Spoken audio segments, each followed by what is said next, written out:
Que Jesus nos abençoe, que possamos utilizar esses momentos de palestra no sentido de nos esclarecermos da doutrina espírita e, amparados pelo Cristo, que esse esclarecimento possa ser útil para a nossa vida, para o nosso dia a dia, nossas ações práticas durante esse ano difícil que passamos, mas que possamos nos inspirar sempre em Jesus, sempre nas mensagens dos Espíritos superiores que nos trouxeram, para que pudéssemos compreender passo a passo, pudéssemos compreender as tribulações e as dificuldades.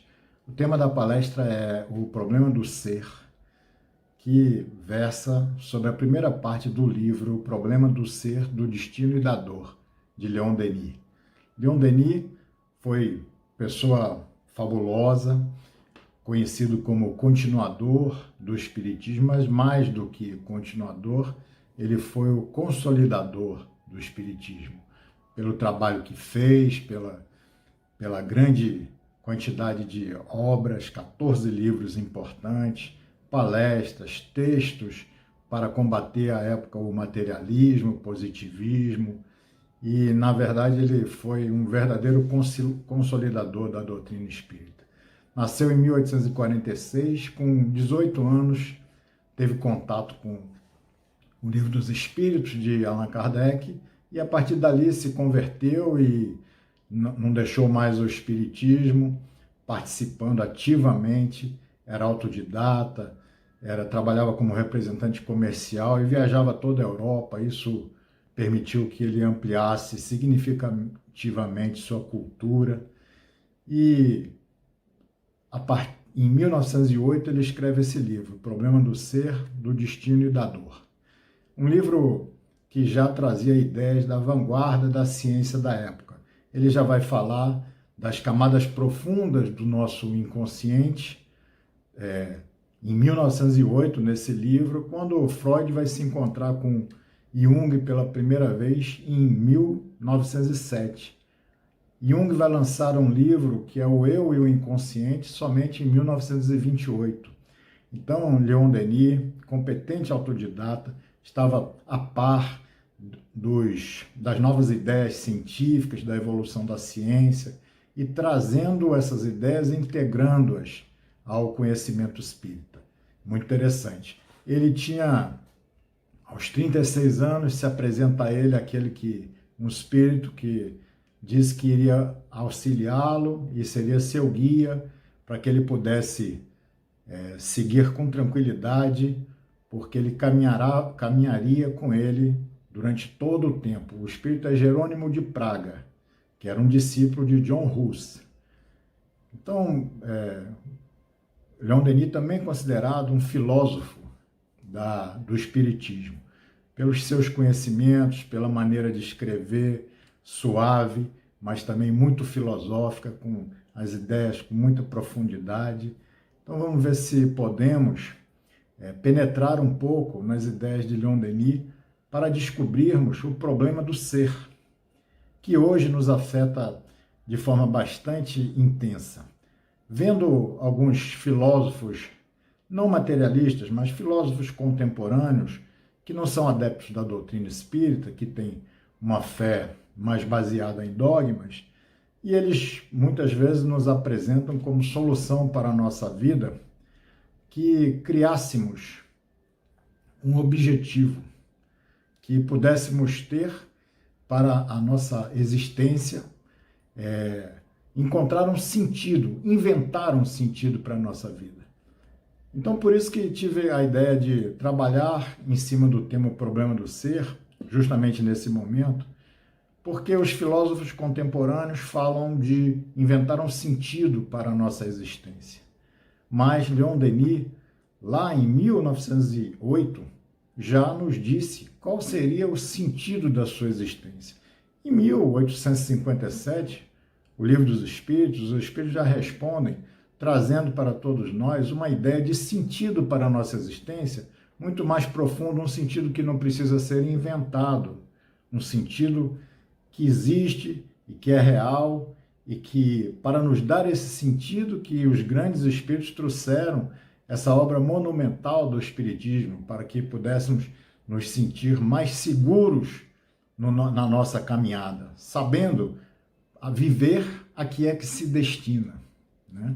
Então, Leon Denis, na introdução do livro, vai dizer o seguinte, que a educação que se dá às gerações é complicada, porque não lhes esclarece o caminho da vida, não lhes dá a têmpera necessária para as lutas da existência, que o ensino clássico que é fornecido às gerações, nas academias, nas escolas, nas instituições, ele promove o cultivo e o ornamento, a beleza da inteligência, mas não inspira a ação, o amor e a dedicação. Que é preciso preparar os espíritos para os combates da vida presente, também baseados naqueles dramas que surgem das vidas anteriores. Vai dizer que precisamos ensinar o ser humano a conhecer-se, a desenvolver-se com vista aos seus fins, e ensinar que está presente no ser humano forças latentes que ele desconhece e que nele dormem. Livro de 1908, vemos que até hoje as instituições escolares, a academia, também dá uma educação complicada. Também dá um cultivo para a inteligência, mas não dá essa fortaleza para o enfrentamento das exigências da vida. E por isso nós formamos jovens frágeis, inseguros, que ao encontrar um primeiro problema de alguma dificuldade, talvez até pequena, já pensam em desistir da caminhada, desistir da existência. Então a nossa sociedade é frágil, porque não está preparada para essa luta que todos deveríamos nos preparar. A evolução ela é gradual, ela é progressiva, essa é a lei da vida, né? A sociedade, na verdade, em que vivemos, normalmente nós gostamos de culpar os políticos, gostamos de culpar o governo, gostamos de culpar as instituições de modo geral, a comunidade, o condomínio. Gostamos sempre de transferir as dificuldades que se nos apresentam para grupos, para a sociedade de modo geral. Mas a sociedade nada mais é do que o conjunto das células familiares.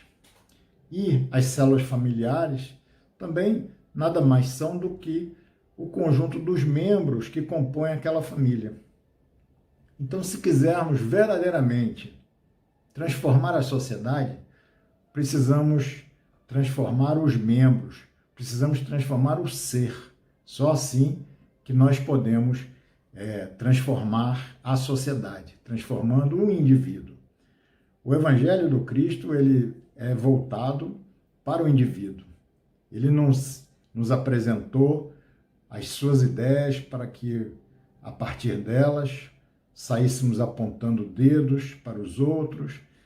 Todas as suas lições são voltadas para nós mesmos, para que nós possamos fazer uma revisão íntima, fazer uma avaliação do nosso próprio comportamento.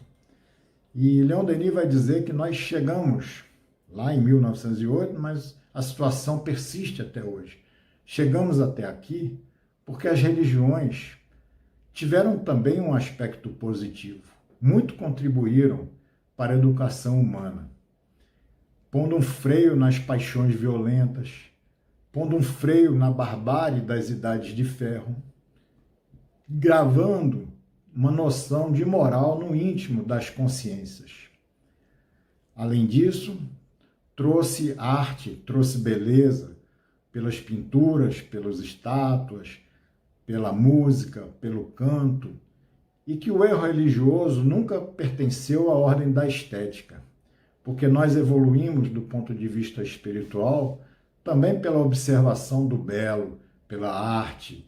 Ela contribui para a nossa evolução espiritual, porque na medida em que nós conseguimos enxergar o belo e colocá-lo dentro de nós, nós alteramos o nosso padrão de pensamento, nós alteramos a gama de conteúdo de nós mesmos, e dessa maneira nós evoluímos.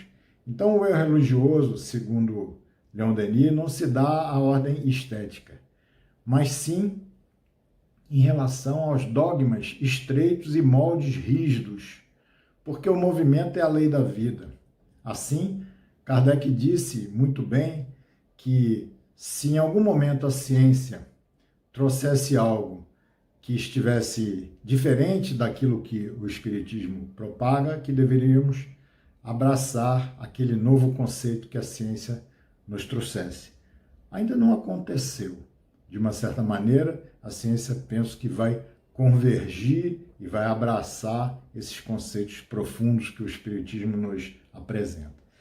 Mas, então, o eu religioso, por conta do movimento ser a lei da vida, o eu religioso se deu por conta desses dogmas estreitos, esses moldes rígidos, porque isso vai promover uma fé cega. E a fé cega vai promover uma incredulidade, as pessoas deixam de acreditar.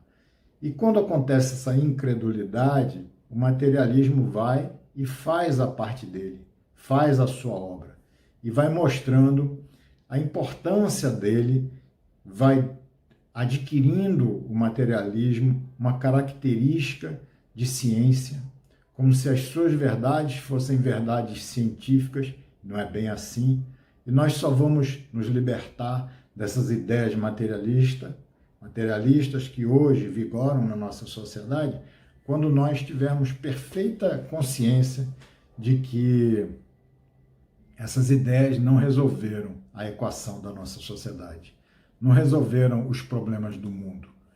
Porque o verdadeiro cristianismo, ele era uma lei de amor e liberdade.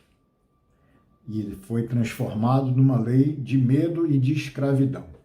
Dessa forma, se afastaram os pensadores, aquelas pessoas formadoras de opinião, se afastaram das religiões, e o materialismo então ganhou terreno.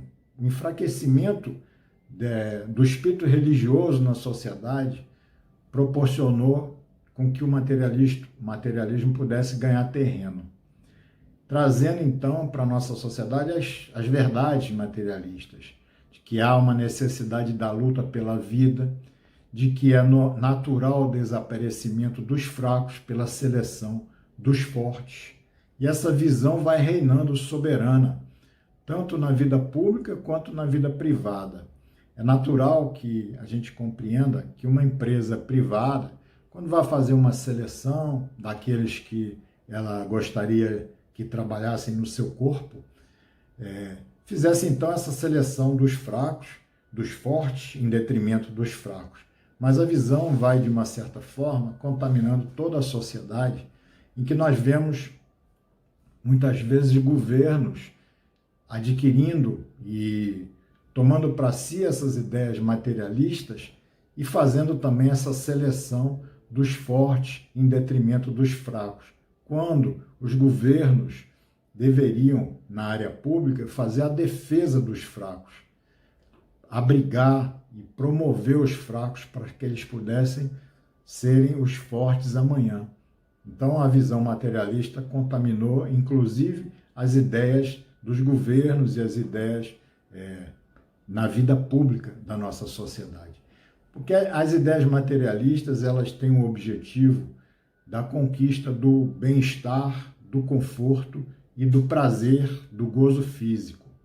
É uma ideia utilitarista. E essa ideia realmente não produz o bem para todos, não produz o bem para a nossa sociedade. Eu queria, antes de prosseguirmos dessa parte inicial que falamos, onde colocamos as questões do materialismo como sendo um grande problema da nossa sociedade, era uma ideia que Kardec trazia, a ideia também que Leon Denis trazia e embasou muito bem para que pudéssemos ter uma ideia mais equilibrada do que o materialismo produz de bom e do que o materialismo produz de ruim para nós. Então, eu vou trazer um conto budista que fala sobre o apego, com o objetivo da gente, em cima desse conto, ter uma reflexão lúdica da nossa relação com o materialismo. De que forma que a gente se relaciona e de que forma que a gente deveria se relacionar com ele. É uma história de um mosteiro zen, onde certa feita morreu o guardião daquele mosteiro, e era um posto muito importante, todos gostariam de ser o guardião daquele mosteiro, e aquele mestre convoca os discípulos e diz: eu preciso substituir o guardião, vou apresentar a vocês um problema. O primeiro que conseguir resolver esse problema vai assumir o posto de guardião do mosteiro. Todos tinham interesse nesse posto, um posto de muita honra para eles. O mestre, então, numa ampla sala, uma grande mesa no centro dessa sala, coloca um vaso de porcelana raro, com uma rosa amarela de extraordinária beleza, no centro da mesa, nessa grande sala, e diz para os discípulos que estavam todos ao redor daquela sala: aqui está o problema.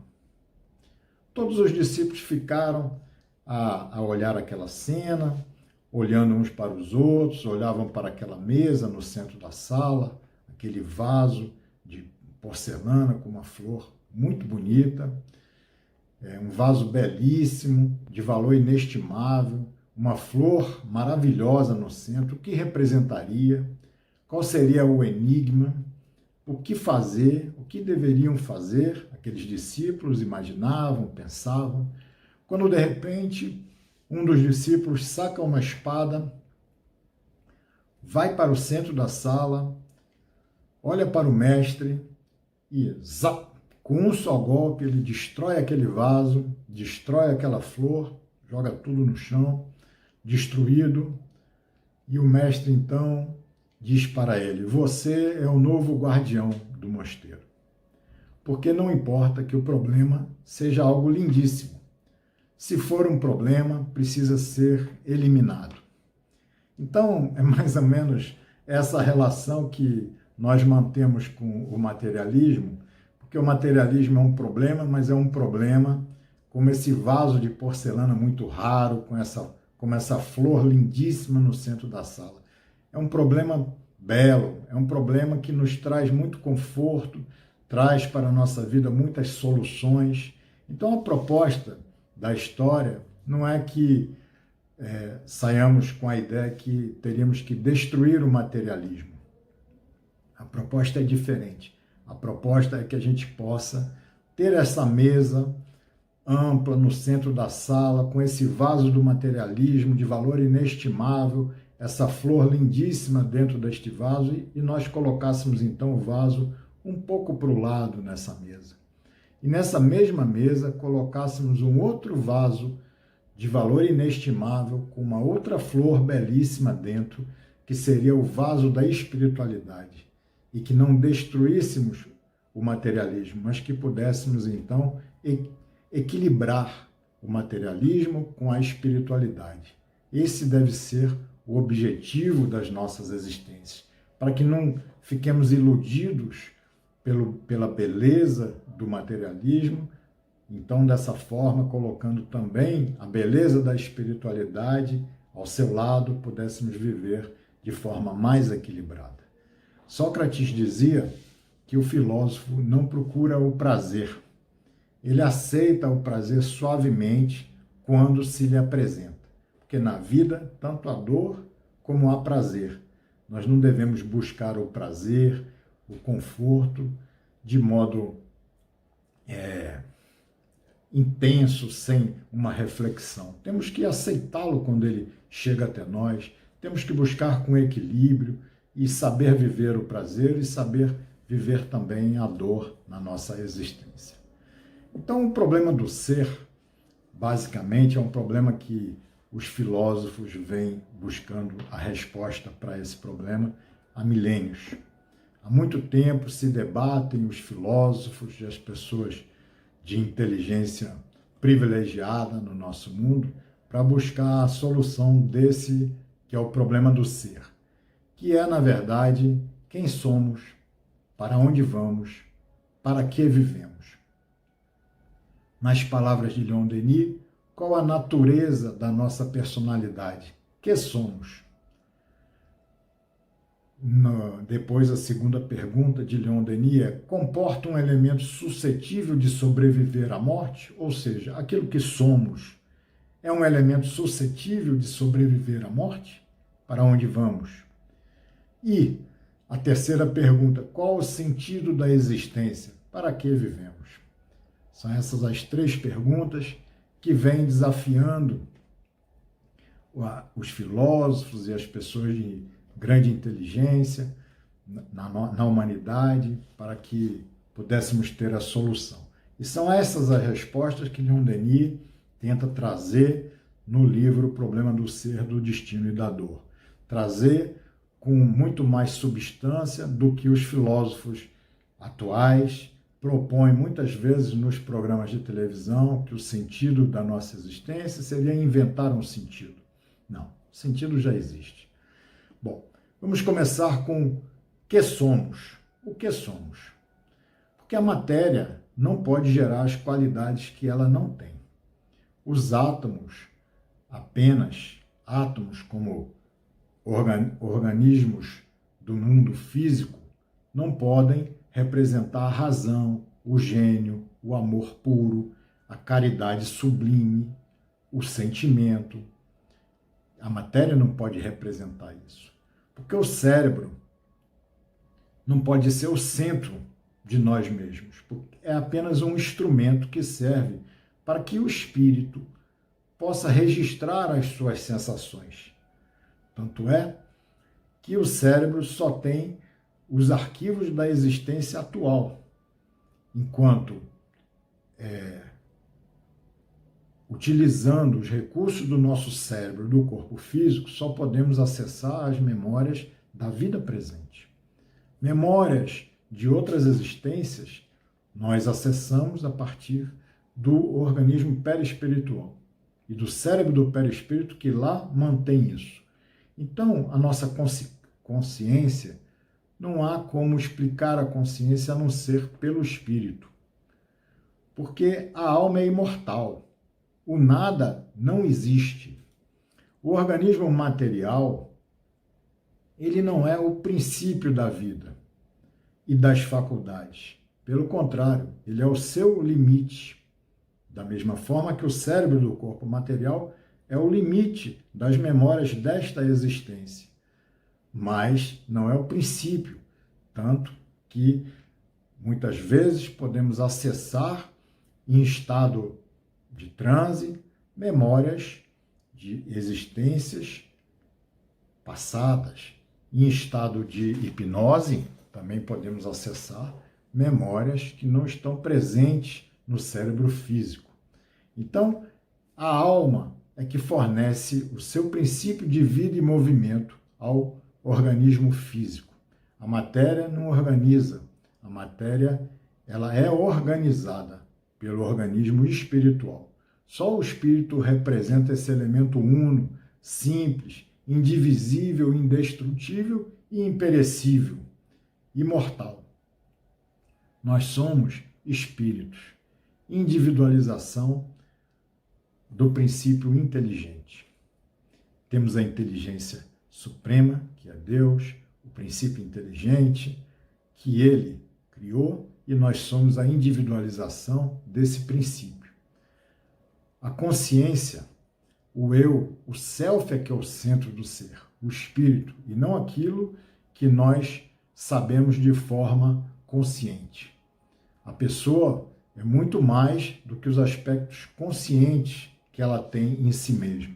Leon Denis vai dizer que as camadas internas e profundas continuaram obscuras e inacessíveis, até que as experiências do hipnotismo e do espiritismo aí projetaram, afinal, uma luz.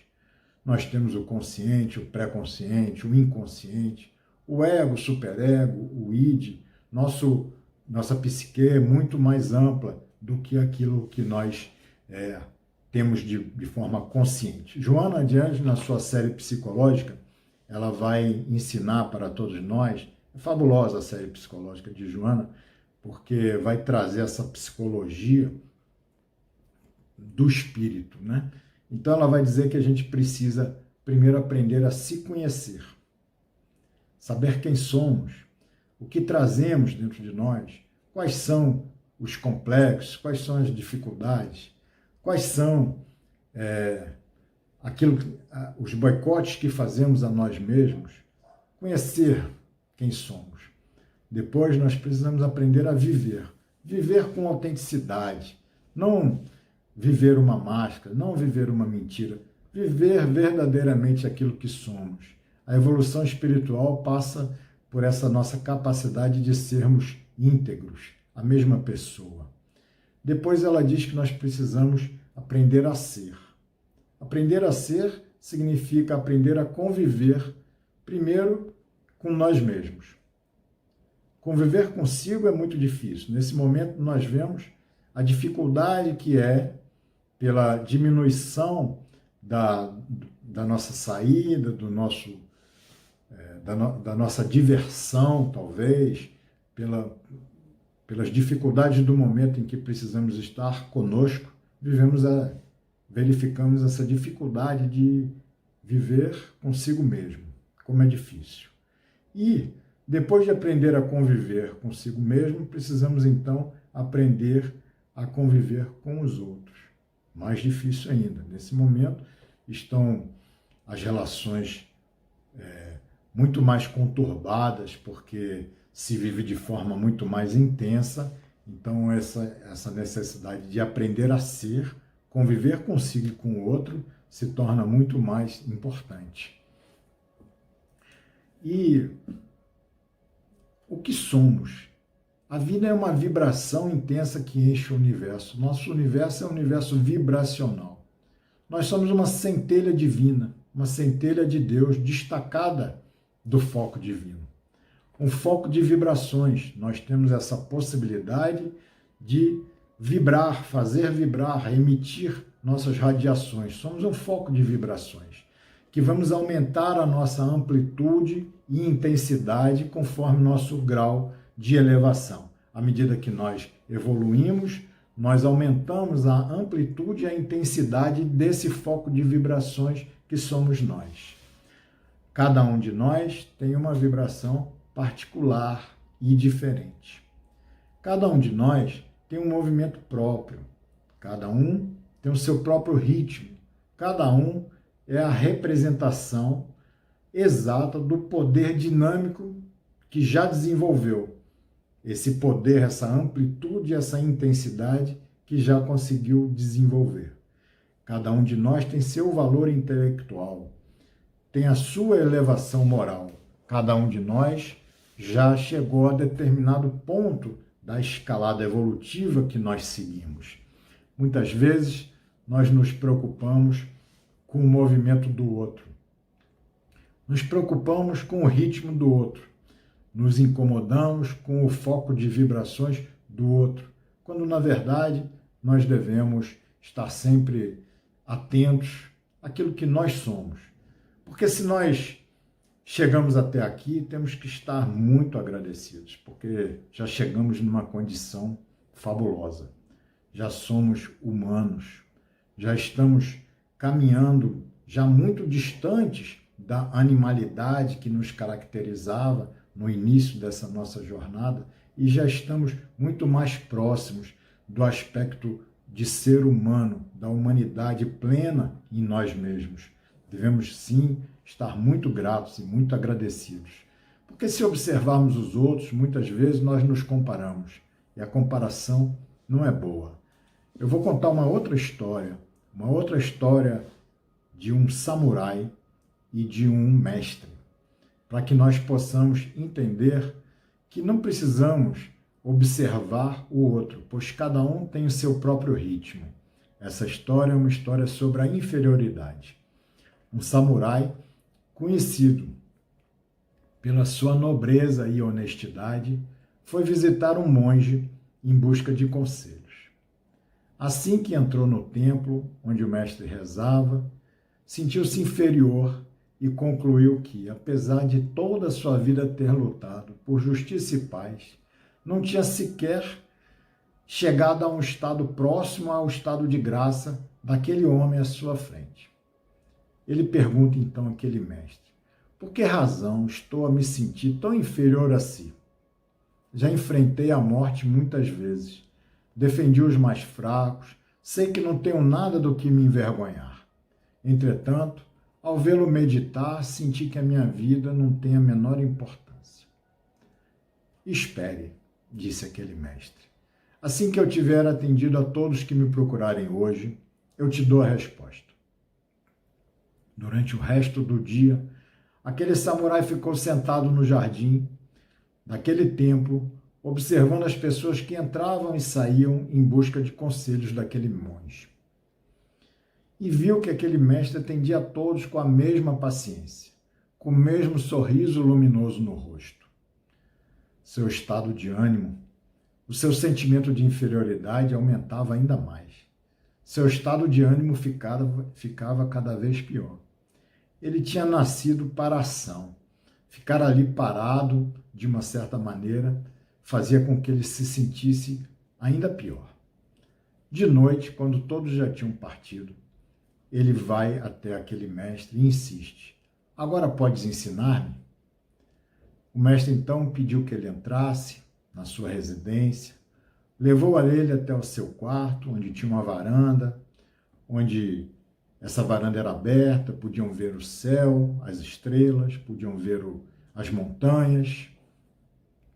A luz estava cheia, brilhava no céu. Todo aquele ambiente inspirava uma profunda tranquilidade. Aquele mestre então lhe diz: estás a ver a lua, como ela é linda? Ela vai cruzar todo o firmamento. E amanhã o sol tornará de novo a brilhar. Só que a luz do sol é muito mais forte e consegue mostrar os detalhes da paisagem que temos à nossa frente. As árvores, montanhas, as nuvens, o colorido especial de cada detalhe dessa paisagem. Tenho contemplado os dois durante anos e nunca escutei a lua dizer: por que não tenho o mesmo brilho do sol? Será que sou inferior a ele? Claro que não, responde o samurai. Lua e sol são coisas diferentes. Cada um tem sua própria beleza, não podemos comparar os dois. Aquele mestre, então, vira para o samurai e lhe diz: então, tu já sabes a resposta. Somos duas pessoas diferentes, cada um a lutar à sua maneira por aquilo que acredita e a fazer o possível para tornar este mundo melhor. O resto são apenas aparências. E é assim, amigos. Cada um de nós luta à sua maneira para fazer esse mundo melhor. Cada um de nós luta da forma que acredita. Não há quem seja superior ou inferior. Cada um de nós faz a sua parte. O resto são apenas aparências. Não temos que nos comparar à caminhada de ninguém. Cada um de nós tem um plano definido por Deus. Cada um de nós é como se fosse uma semente de uma árvore. Da mesma maneira que a semente de uma árvore frutífera já tem as características da fruta que dará aquela árvore. Cada um de nós, assim como a semente, já temos o mapa, o DNA, as características do anjo que seremos. Então, não precisamos nos comparar, temos que fazer o melhor que nos cabe na nossa caminhada. E para onde vamos? Nós passamos por vias escuras, revestimos formas diversas, animamos organismos e saímos de cada existência. Todos os corpos que animamos morreram, como vestes aqui ficaram, e nós prosseguimos a nossa marcha, com o fim da perfeição. Nós vamos para onde? Vamos continuar aqui e lá, no plano da realidade maior, que é o plano espiritual. Como diz um dos princípios do Espiritismo, o plano material poderia nem sequer existir. O plano verdadeiro é o plano espiritual. Nós estaremos aqui e lá, enquanto aqui precisarmos vir para conseguir angariar a condição de sutilidade, até que sejamos menos materializados, para podermos, então, lá no plano da realidade maior ficarmos. Estaremos aqui, estaremos lá. E por meio do trabalho e do esforço é que nós conseguiremos avançar nessa nossa caminhada. O adiantamento é a nossa obra. Para que vivemos? Exatamente para isso. Para o nosso aperfeiçoamento. A matéria é um obstáculo útil, ela provoca esse esforço, ela contribui trazendo obstáculos para que pudéssemos, então, na superação desses obstáculos, nos aperfeiçoarmos. Como sem dor, conhecer a alegria. Como sem sombra, apreciar a luz. Como sem a privação, saber saborear o bem adquirido. Então, o espetáculo da vida é esse espetáculo grandioso, onde a gente vai utilizando a matéria, moldando-a, fazendo-se reflexo de Deus na matéria que está ao nosso lado. A experiência vai mostrar para nós que nunca, em nenhuma fase das nossas existências, tudo vai estar bom. Sempre teremos que estar convivendo com algum tipo de problema. Ou é um problema de saúde, ou um problema de relacionamento, um problema conjugal, um problema com a família, com os filhos, com os pais. E se a gente não está com um problema em lugar nenhum, então espera, tenha calma, porque vai chegar. Porque a vida é o enfrentamento dos problemas. Estamos aqui para enfrentar os problemas. O objetivo de enfrentar os problemas é que eles desafiam a nossa inteligência, desafiam o nosso equilíbrio emocional. E assim, desafiando essa nossa integridade psíquica, a gente vai adquirindo experiências. A gente vai superando essas dificuldades e consolidando a nossa evolução espiritual. Se a gente não for desafiado por esses problemas, a gente não aprende.